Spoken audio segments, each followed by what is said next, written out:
सहनावतु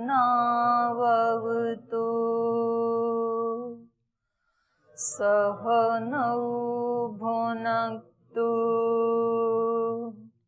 सह वीर्यं करवावहै तेजस्विनावधीतमस्तु मा विद्विषावहै। ॐ शान्ति शान्ति शान्तिः।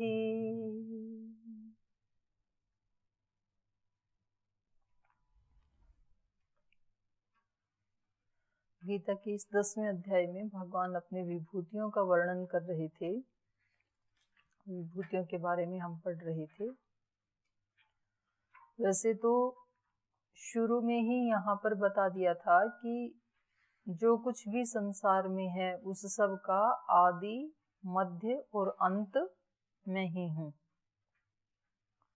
लेकिन फिर भी यहाँ अर्जुन ने पूछा कि मैं कैसे, जैसे यहाँ पर एक श्लोक आया था ना कि जो सतत मेरा ही स्मरण करते हैं, मेरा ही भजन करते हैं, तो वो न अत्र संशय योगेन युज्यते अविकम्पेन योगेन युज्यते, ऐसे 7 नंबर श्लोक में कहा था। और जो मेरी विभूतियों को जानता है, और 9वें अध्याय में भी कहा था कि जो सतत मेरा स्मरण करता रहता है उसका कभी भी नाश नहीं होता है। न मे भक्त प्रणश्यति। अर्जुन का ये पूछना था कि मैं कैसे सतत आपका स्मरण करूं, कैसे आपका ध्यान करूं मैं। तो यहाँ पर भगवान बता रहे हैं कि यद्यपि हर कण कण में मेरा ही निवास है, सर्वत्र मैं ही मैं हूँ, लेकिन उनमें भी जहाँ कहीं तुझे विशेषता दिखाई दे वहां पर वो विशेषता उस वस्तु की नहीं है बल्कि स्वयं ब्रह्म की है। तो उस विशेषता में तू मेरा ही दर्शन कर, तू मुझे ही देख। तो ये भिन्न भिन्न प्रकार की विभूतियां ईश्वर की हम अध्ययन कर रहे थे। तो पिछले पाठ में से किसी का कोई प्रश्न है तो पूछ लीजिए। जी, माइक दे दीजिए इनको। ओम दीदी जी। ओम जी। मेरा प्रश्न है कि ये जो 24 नंबर का श्लोक है, जी, पुरोधसाम च मुख्यम मां विद्धिम पार्थ बृहस्पति, हाँ मुझे इसका एक बार अर्थ सुनना है। जी, बता देते हैं। इससे तो शुरू कर लूंगी। और कोई है किसी का प्रश्न इसके अतिरिक्त? तो चलिए इससे शुरू करते हैं। इसमें बताया पुरोधसाम च माम मुख्यम विद्धि। पुरोहितों में, पुरोहित कहते हैं जो पुरः मतलब सामने, और हित मतलब हित करने वाला, सामने से जो हित करने वाला है। सामने से हित करने वाला मतलब ईश्वर का ही एक गुण है। तो जो यज्ञ में जो बैठता है तो वो उसके यजमान के साइड में सामने बैठा होता है ना, तो वो उसके लिए प्रार्थना करता है ईश्वर से, अपने यजमान के लिए, उसके उत्कर्ष के लिए, इसलिए उसको पुरोहित कहते हैं। तो सबसे बड़ा पुरोहित कौन है? जो हमारा पूरा माने आगे भी होता है और पूरा मतलब सामने भी होता है, पुरस्तात् पहले भी होता है। तो हमारा आगे आगे उत्थान करने वाला, एक तो जब कर्म कांड करते हैं तो जो ब्रह्मा है उसको पुरोहित इसलिए हम स्वीकार करते हैं कि वो हमारे लिए भगवान के पास स्तुति करेगा, प्रार्थना करेगा, उपासना करेगा और उससे हमें कुछ मिलेगा, तो हमारा हित होगा। लेकिन वो तो एक मनुष्य है, लेकिन सबसे बड़ा पुरोहित तो ईश्वर है। अग्नि मीळे पुरोहितम, मैं उस अग्नि की ईडे स्तुति करता हूँ जो कैसा है? पुरोहितम, जो मुझे आगे ले जाने वाला है, मेरा हित करने वाला है, मेरा कल्याण करने वाला है। ईश्वर हमारा अनेक रूपों में कल्याण करता है। हम तो केवल उसको कल्याण समझते हैं जब हमें खाने को अच्छा मिल जाए, पहनने को अच्छा मिल जाए, रहने को अच्छा मकान मिल जाए, सुनने को अच्छे अच्छे शब्द मिल जाएं, काम कुछ भी ना करना पड़े, आराम मिल जाए, उसको हम हित समझते हैं।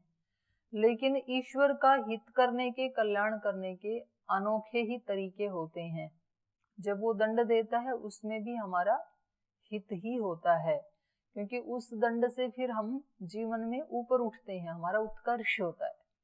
तो ईश्वर चाहे हमें दंड दे या हमें सुख दे, चाहे हमारे जीवन में कठिनाई आए या हमारे जीवन में अनुकूलता आए या प्रतिकूलता आए, कैसा भी परिस्थिति आए, लेकिन उन सब में ईश्वर हमारा कल्याण ही करता है।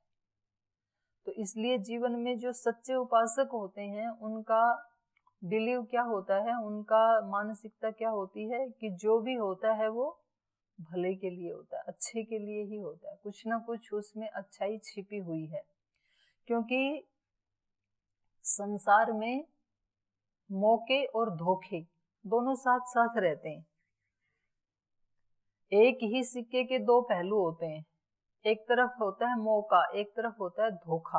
अगर ये अलग अलग चीजें होती तो संसार में सब मौके मौके को चुन लेते, अच्छे अच्छे मौके को, धोखे धोखे को छोड़ देते, लेकिन ऐसा है नहीं। संसार में सुख और दुख दोनों साथ ही रहते हैं। सुख सुख अलग होते और दुख अलग होते तो दुख कोई चुनता ही नहीं और सुख सुख को सब बटोर लेते, ऐसा होता नहीं है। लेकिन उनके लिए वो दुख भी सुख बन जाते हैं जो उसको उस साइड से देख लेते हैं, दूसरी वाली साइड से। उसी सिक्के को जो व्यक्ति धोखे की तरफ से ना देख के मौके की तरफ देख लेता है तो वो उसके लिए चांस बन जाता है फिर। तो जितने भी दुनिया के महापुरुष हैं उनके सामने कोई एक सिचुएशन आई और उन्होंने उसको एक मौके के रूप में देखा। महात्मा गांधी को चलती ट्रेन से उसका सामान फेंक दिया और उसको भी बाहर फेंक दिया गया, जबकि टिकट लेकर के यात्रा कर रही थी, दक्षिण अफ्रीका गई तब। एक आदमी उससे परेशान हो सकता था, कुछ दिन दुखी हो सकता था, नाराज हो सकता था, गाली गलौज कर सकता था, लेकिन उन्होंने उसको क्या समझा, मौका, कि बहुत कर ली है वकालत, ये ईश्वर ने ही एक मौका दिया है जीवन में, अब कुछ करने का मौका आ गया है। तो अब वकालत को छोड़ते हैं और जिन लोगों ने हमारे को ट्रेन से बाहर फेंका है उनको देश से बाहर फेंक देते हैं। ये एक परिस्थिति ने विचार उत्पन्न कर दिया। महर्षि दयानंद के यहाँ उनकी दीदी की मृत्यु, उनके चाचा की मृत्यु जो उनके सामने हुई, सामान्य व्यक्ति होता तो रोता चिल्लाता, रो धो के कुछ दिन में सामान्य हो जाता, लेकिन उन्होंने उसको क्या मान दिया, मौका। मौका, और मौका नहीं करेंगे तो वही अवसर क्या बन जाएगा हमारे लिए, धोखा। और उन्होंने कहा कि मैं खोज लगा के रहूंगा कि ये मृत्यु क्या है, क्या इसको जीता जा सकता है, और उन्होंने मृत्यु को जीत लिया। जिस मंदिर में वो शिव की पूजा करने गए थे शिवरात्रि को, हजारों वर्षों से पुराना मंदिर था, वहां पूजा होती ही रहती थी, आज भी होती है, आगे भी होती रहेगी। लेकिन उस बालक ने जो दृश्य देखा उस मंदिर में, तो वो दृश्य उसके लिए क्या बन गया, एक मौका। तो ये मौके होते हैं हमारे जीवन में। हमें सबसे बड़ा पुरोहित ईश्वर है और ईश्वर हमें जो कुछ भी देता है, अनुकूलता देता है या प्रतिकूलता देता है, वो हमारे जीवन में एक अवसर होता है ऊपर उठने का, एक मौका होता है और अपना उत्कर्ष करने का। तो यहाँ ईश्वर कह रहे हैं कि पुरोहित मैं ही हूँ। वहां जो पुरोहित बैठा है, पुरोधसाम च मुख्यम माम विद्धि, जो पुरोहित हैं उनमें भी जो मुख्य होता है ब्रह्मा, वो चुपचाप प्रार्थना करता है। बाकी के जो पुरोहित हैं वो तो बोल करके स्तुति प्रार्थना उपासना करते हैं अपने यजमान के लिए, और ब्रह्मा मौन होकर के करता है। तो वो जो ब्रह्मा है वो तो एक प्रतिनिधि है वहां पर ईश्वर का। वास्तव में पुरोधसाम च मुख्यम माम विद्धि, तो मुझे ही मान। सबसे बड़ा ब्रह्मा माने यज्ञ करने वाले पुरोहितों में भी जो मुख्य होता है ब्रह्मा, वो तो मैं ही हूँ, चुपचाप उपकार करने वाला मैं ही हूँ। ये तू पार्थ बृहस्पतिम विद्धि, ये तो बृहस्पति से जान, या सब पुरोहितों में जो मुख्य होता है, जो ब्रह्मा, उसी को ही यहाँ बृहस्पति भी कहा गया है। बृहस्पति जो है वो ज्ञान का स्वामी है। ईश्वर की भी कुछ मुख्य शक्तियां होती हैं, कुछ गौण शक्तियां होती हैं।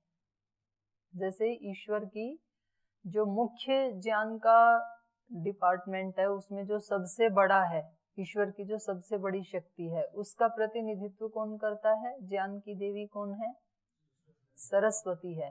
फिर उसने भी तो नीचे अपने वो बना रखे हैं ना डिपार्टमेंट। जैसे देश में सबसे बड़ा तो पीएम है, फिर प्रांत में उन्होंने सीएम बना रखे हैं, फिर सीएम से भी नीचे एमएलएज हैं, फिर आईएएस हैं, ऐसे बना रखा है ना एक सिस्टम, तो वो उनका प्रतिनिधित्व करते हैं। तो ऐसे ही फिर सरस्वती से नीचे फिर बृहस्पति हैं, गणेश हैं, ऐसे ऐसे बना रखा है अपना सिस्टम ईश्वर ने भी। जैसे शरीर में सिस्टम बना है, ऐसे ही ब्रह्मांड में भी सिस्टम बना है, और ऐसे ही फिर समाज में भी बना है। उसी सिस्टम को फॉलो करके हमने समाज के सिस्टम बना रखे हैं। तो यहाँ बृहस्पति ज्ञान के देवता को कहा है, और ज्ञान का देवता समाज में कौन होता है? गुरु होता है। और ब्रह्मांड में सारे ज्ञान का देवता बृहस्पति, और बृहस्पति से भी ऊपर सरस्वती, ऐसे इनका एक सिस्टम है। तो उसमें जो पुरोहितों में जो सबसे मुख्य है बृहस्पति अर्थात ज्ञान का देवता, वो उस व्यक्ति विशेष को, उस शक्ति विशेष की वो शक्ति नहीं है, बल्कि वो शक्ति मेरी ही है, वो ज्ञान मेरा ही है, मैं ही बृहस्पति हूँ। सेनानी नाम अहम स्कंद, और सेनानियों में मैं कार्तिकेय हूँ। बहुत अच्छे योद्धा थे कार्तिकेय, तो इसलिए जो विशेषता जहाँ दिखती है ना, उसको यहाँ पर अपनी विभूति बता दिया। सरसाम अस्मि सागरे, और जलाशयों में मैं सागर हूँ, क्योंकि जितने भी जलाशय हैं उनमें सबसे बड़ा जलाशय सागर है। तो सहज ही उधर देखने से ईश्वर की स्मृति आती है। तो यहाँ एक विशेषता जहाँ जहाँ दिखाई दे रही है वो मैं ही हूँ, ये बताया जा रहा है जी। हो गया। आगे, महर्षिणाम भृगु अहम, महर्षियों में मैं भृगु हूँ। गिराम अस्मि एकाम अक्षरम, और वाणियों में मैं एक अक्षर ओंकार हूँ। यज्ञानाम जप यज्ञो अस्मि, जितने भी यज्ञ हैं उनमें सबसे श्रेष्ठ यज्ञ क्या है? जप यज्ञ है। निरंतर भगवत स्मरण चलता रहे और सब कर्म भी हमारे चलते रहें, तो यज्ञानाम जप यज्ञो अस्मि, जप चलता रहे हमेशा। स्थावराणाम हिमालय, स्थिर रहने वालों में मैं हिमालय हूँ, क्योंकि हिमालय काफी बड़ा पर्वत है। पक्के पर्वत तो इससे भी और बहुत हैं, यद्यपि हिमालय तो कच्चा पर्वत माना जाता है, लेकिन वो इतना विस्तृत नहीं है, वो छोटे हैं, तो इसलिए कहा है। और दूसरी हिमालय की उस दिन बताई थी विशेषता ये है कि सबसे ज्यादा तप अगर कहीं किया गया है तो वो हिमालय पर्वत में किया है आदिकाल से। और फिर स्वयं साक्षात शिव का वो निवास स्थान भी है, और स्वयं स्वर्ग से अवतरित होने वाली जो गंगा का अवतरण हुआ वो भी यहीं हुआ, हिमालय में ही। तो इस प्रकार से हिमालय की विशेषता अन्य सभी स्थावरों से कई गुना ज्यादा हो जाती है। तो इसलिए यहाँ पर कहा कि स्थावराणाम हिमालय। आगे अब उच्चारण कर लेते हैं एक बार। अश्वत्थ सर्ववृक्षाणां देवर्षीणां च नारदः गन्धर्वाणां चित्ररथः सिद्धानां कपिलो मुनिः उच्चैः श्रवसः समश्वानां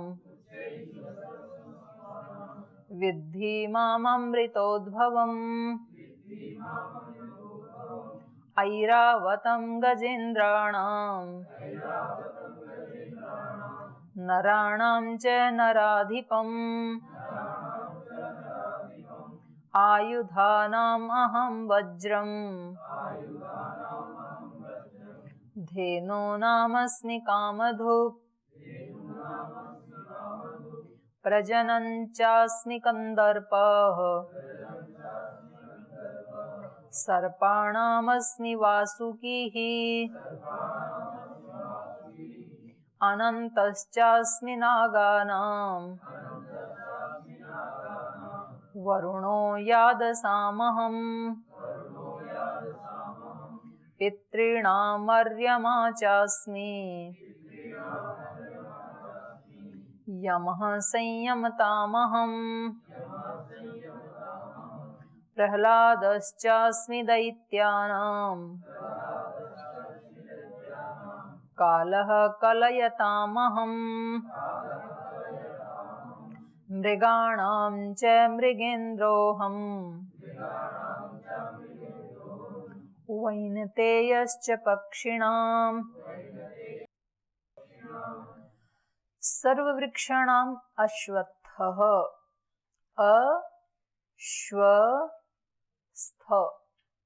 अश्वत्थः अश्वत्थ कहते हैं पीपल के वृक्ष को। और ये हमारे इन शरीरों का भी प्रतिनिधि है। पीपल हमारे शरीर का भी प्रतिनिधि है। तो एक तो इसका अर्थ पीपल हो गया, और उसका शाब्दिक अर्थ क्या होगा? जो कल स्थिर नहीं रहेगा। आज तो है लेकिन कल नहीं रहेगा, उसको अश्वत्थ कहते हैं, जो कल स्थिर नहीं। तो हमारे शरीर ऐसे ही हैं, अनादि अनंत, ये तो ईश्वर के विशेषण हैं। और हमारे शरीर कैसे हैं? शांत हैं और सादी हैं, परिवर्तनशील हैं। जो शरीर आज है वो कल नहीं रहेगा, उसमें कई चेंज आ चुके होंगे। कल तक देखने में लगता है कि वही तो है।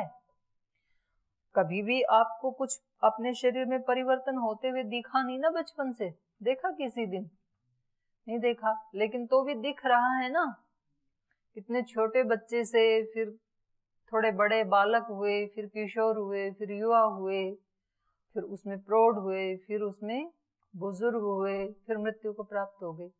तो शरीर रोजाना चेंज हो रहा है, रोज बदल रहा है, इसलिए उसको अश्वत्थ कहा। और सारे शरीरों को मिला करके संसार बनता है। चाहे वो हम मनुष्यों के शरीर हैं, चाहे वो दूसरे प्राणियों के शरीर हैं, चाहे वो वस्तुओं के शरीर हैं। तो जड़ चेतन जितने भी शरीर हैं, उन सबको मिलकर के बनता है संसार।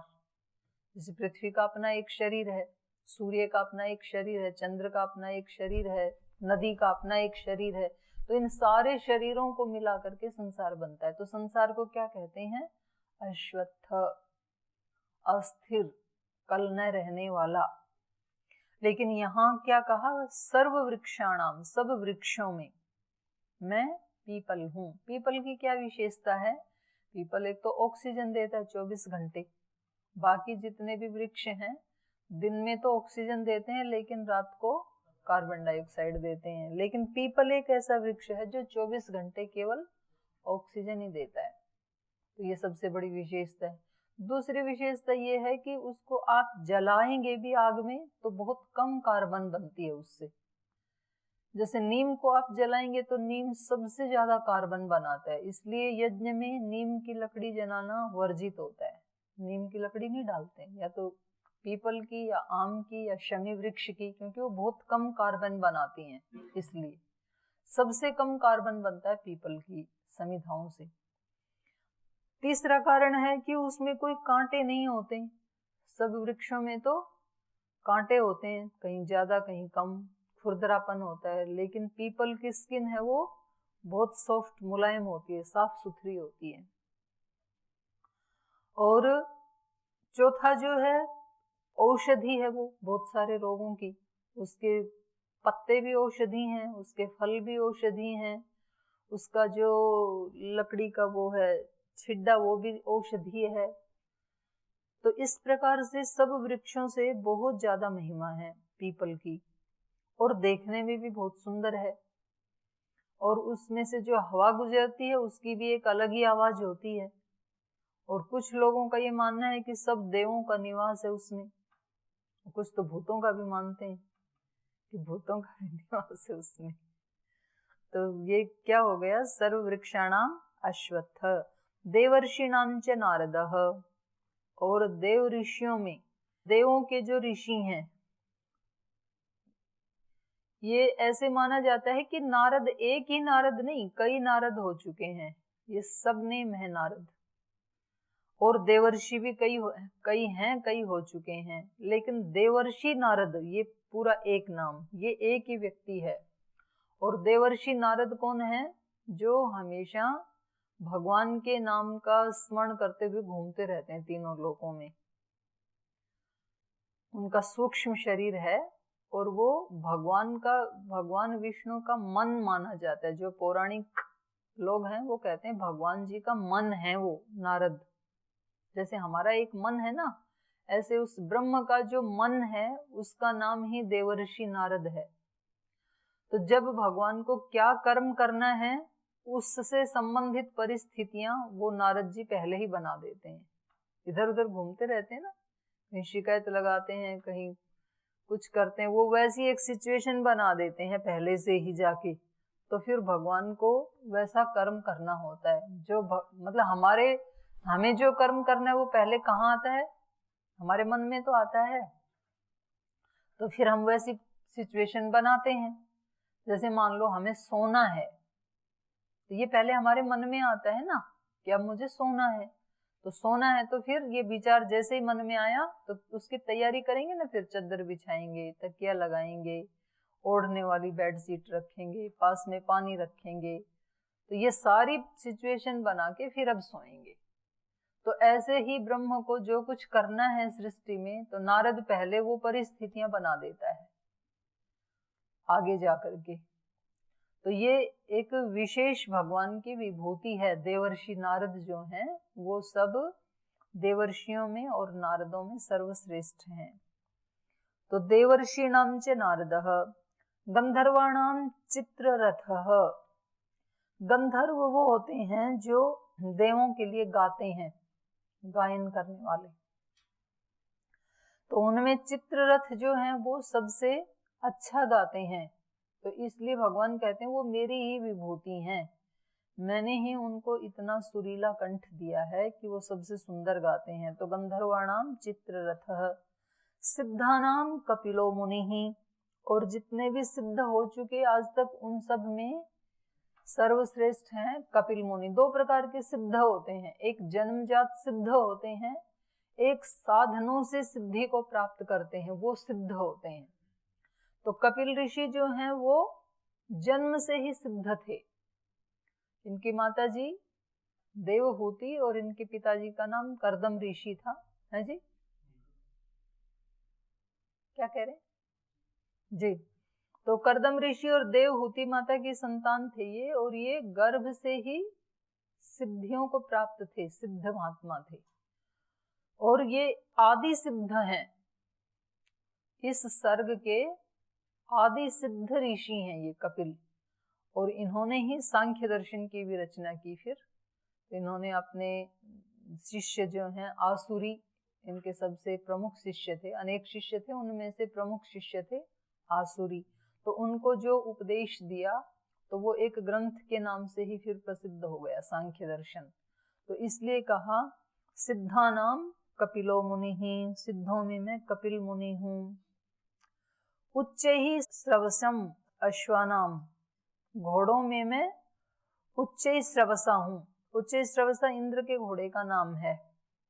ये बहुत ही बलशाली घोड़ा है, शीघ्रगामी घोड़ा है, तो इसलिए कहा उच्चै श्रवस अश्वानाम विद्धि माम अमृतोद्भवम। ये अमृत मंथन करने से निकला था। अमृत मंथन करने से कितने रत्न निकले थे? तो उनमें एक ये भी था, उच्चै श्रवसा भी था। तो जैसे ही ये रत्न निकला तो इंद्र ने कहा ये तो मेरे लिए ठीक है, तो वो उसको ले गई। और ऐसे ही ऐरावतम, ऐरावत भी वहीं से निकला था, 14 रत्नों में से ही। ऐरावतम गजेंद्राणाम, हाथियों में मैं ऐरावत हूँ। और नराणाम च नराधिपम, और मनुष्यों में मैं राजा हूँ। क्योंकि मनुष्य बेचारे चाहें तो भी सब मिलकर के कोई परिवर्तन नहीं समाज में, राष्ट्र में ला सकते हैं, लेकिन राजा यदि चाहे तो वो एक दिन में ला सकता है, क्योंकि उसकी बात को तो सब स्वीकार करते हैं। तो ये उसके अंदर जो बल है, जो विशेषता है राजा के अंदर, वो विशेषता उस व्यक्ति की नहीं है, बल्कि वो विशेषता स्वयं परमात्मा की है। तो जहां जहां तेरे को कुछ विशेषता दिखाई दे संसार में, सामान्य लोगों से कुछ अधिक दिखाई दे, तो उसको तो उस व्यक्ति की मत मानना। और अगर वो कोई विशेषता हमारे अंदर है तो हमें भी उस विशेषता को अपना नहीं मानना चाहिए, बल्कि वो विशेषता किसकी है? ब्रह्म की है, ईश्वर की है। ऐसा हमें अपने अंदर भी मानना चाहिए यदि किसी के अंदर कोई विशेषता है तो, और ऐसा हमें दूसरों के अंदर भी कोई विशेषता दिखाई दे तो वो उसका नहीं मान के ईश्वर का ही मानना चाहिए। जैसे श्री अरविंद ने एक जगह लिखा है अपने पुस्तक में कि जब आप किसी के यहाँ कुछ धन की याचना करने जाते हैं अच्छे काम के लिए, तो आपको वहां पर गिड़गिड़ाने की आवश्यकता नहीं होनी चाहिए, क्योंकि वास्तव में वो धन जो है वो उस व्यक्ति का नहीं है जिसके आप पास मांगने गए हो। वास्तव में वो धन तो मेरा है, सारे धन का स्वामी तो मैं हूं। तो आपको मैं अपने प्रभु की कोई वस्तु अपने प्रभु के किसी सत्कर्म में लगाने के लिए इस ट्रस्टी से मांग रहा हूं, वो ट्रस्टी है मेरा। तो कोई हीनता का भाव नहीं आना चाहिए आपके अंदर, और देने वाले के अंदर कोई अहंकार का भाव नहीं आना चाहिए कि मैं दे रहा हूं, मैं बड़ा हूं, ये ले रहा है, ये छोटा है, ऐसा भाव नहीं आना चाहिए। देने वाले के अंदर ये आना चाहिए कि जिसके लिए मुझे ट्रस्टी बनाया था उसका ठीक से सदुपयोग करने वाला आज कोई मेरे पास आ गया, तो मैं किसी दूसरे की वस्तु जिस काम के लिए मुझे दी थी उस काम में लगा रहा हूं। तो दोनों उससे फिर निर्लिप्त रहेंगे, और ऐसा भाव जब दोनों में रहेगा तो फिर ये धन नाश का कारण नहीं बनेगा, बल्कि दोनों की ही साधना का कारण बन जाएगा। इसलिए धन बुरी चीज नहीं है, धन के प्रति हमारा जो भाव होता है वो बुरा है, क्योंकि वो एक को नीचा बना देता है, एक को ऊंचा बना देता है। लेने वाला सोचता है कि मैं नीचा हूं, और देने वाला सोचता है कि मैं बड़ा हूं। तो एक ओवर कॉन्फिडेंट रहता है, एक लोअर कॉन्फिडेंट रहता है। तो ये दोनों ही ठीक नहीं है, दोनों ही स्थिति अच्छी नहीं है। इसलिए यहाँ जहां कहीं भी, चाहे वो धन है, चाहे वो ज्ञान है, चाहे वाणी है, श्रम है, कोई भी विशेषता कहीं दिखाई देती है अपने अंदर या दूसरे के अंदर, तो उस विशेषता को अपने अंदर है तो अपना नहीं मानना है, और दूसरे के अंदर है तो भी उसको दूसरे व्यक्ति का नहीं बल्कि ब्रह्म का ही मानना है। आयुधानाम अहम वज्रम, अस्त्रों में, आयुधों में मैं वज्र हूं। आयुध होते हैं जो हाथ से चलाए जाते, मतलब हाथ में लेकर के ही जो अटैक करते हैं। एक तो दूर से अटैक करते हैं, एक हाथ में पकड़े पकड़े ही अटैक करते हैं, जैसे गदा आदि है, वज्र आदि है। तो इसलिए आयुधा नाम अहम वज्रम, वज्र की चोट जिसको लग गई वो बचता नहीं है। और धेनु नाम अस्मि कामधुक, धेनु कहते हैं जो गाय अभी दूध दे रही है उसको तो धेनु कहते हैं, और जो अभी दूध नहीं दे रही उसको गो कहते हैं संस्कृत में। तो ये अंतर है। तो धेनु नाम अहम काम दुख अस्मि, काम दुख माने सब कामनाओं को पूर्ण करने वाली। इसलिए हरियाणा में तो जो गाय दूध देती है ना, तो उस वहां का शाब्दिक अर्थ धेना है। हरियाणा के विद्यार्थी हैं आप में कोई एक आधे, सारे हरियाणा पार, तो वहां बोलते हैं धेना। धेना मतलब जो गाय दूध दे रही है उसको बोलते हैं। तो धेनु से बिगड़ के धीना बन गया वहां पे। तो काम दुख धेनु नाम अस्मि प्रजनश्चास्मि कंदर्पः, और जो सृष्टि को आगे बढ़ाने के लिए जो प्रजनन अर्थात जो काम शक्ति है उसमें मैं कंदर्प, उनमें कंदर्प माने कामदेव, कामदेव मैं ही हूं। और सर्पाणाम अस्मि वासुकी, सर्पों में मैं वासुकी हूँ। तो इसको विस्तार से फिर कल बताएंगे, आज समय हो गया, यही पाठ को विराम देते हैं।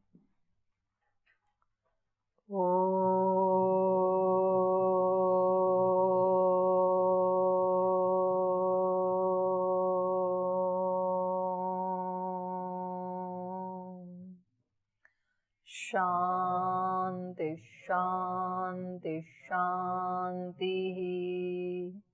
श्री गुरुभ्यो नमः।